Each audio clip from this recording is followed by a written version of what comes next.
the relaxation that has been offered now, as of from 4th of May, has really not translated into any substantial working of economy, because the workers the migrant workers have gone, public transport is not working, the issue of cash flow has not been addressed, orders have been lost. So there are a whole lot of issues, and for which our estimate is hardly about 15% of industry is has started, except for those essential services which are already on. They are already on, but that is okay. But from the others sectors, very few have started. As the time progresses, this statement was made almost 15 days back. But I can tell you that there will be more jobs lost now. All those migrant workers who have gone or who are going, that those are as good as jobs lost. Because when they have gone, they have taken their full and final settlement. We don't know whether they will come back. We don't know whether the industry will be able to absorb them, whether there will be jobs for them. That was at that time. Today, the loss of jobs are gone beyond 15 million also. It could well be close to 20 million.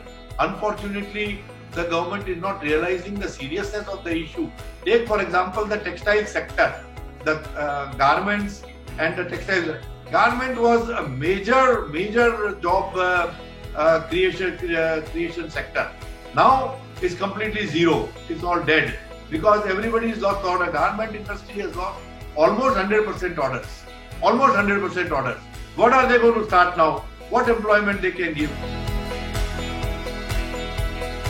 Most affected sectors are the consumer goods sectors, which means apparels, textiles, handicraft, gem and jewelry, leather goods, and a whole range of plastic, electricals, whatever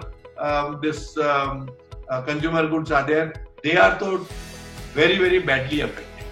Then comes engineering is also affected. Chemicals are affected. We have lost the order because China is working full steam. All the industries in China are working today on an average 125% capacity. If we were working today, there is such a great anti-China sentiment, we could have encashed on it. This was the time to encash on our on the international anti-Chinese sentiment, and we would have got the orders. So even now it's not too late. Let's start tomorrow. I would say that we should open up at least 50% of the economy tomorrow. Given the equal level playing field like in China, then we can do wonders in chemicals, we can do in textiles. We are very strong in textiles. We are exporting cotton to China. We are exporting yarn to China. Why are we exporting cotton and yarn to China? Why can't we finish them off here itself and export the fabric or garments? Similarly, engineering goods. We are much better than China in a lot of engineering products and engineering goods. Pharmaceuticals, for example. We are far ahead of China in pharmaceuticals. Far ahead, I would say. So, there are a whole range of fields available. One, common thing, maybe little less known thing is that we are more agile. Our industry is more agile. We can take up manufacturing of smaller lots, smaller volumes very efficiently, which China can't do. There is a most urgent need is to address the issue of cash flow. Okay, today nobody has any money to pay the wages. Government wants us to pay the wages. We want to pay the wages.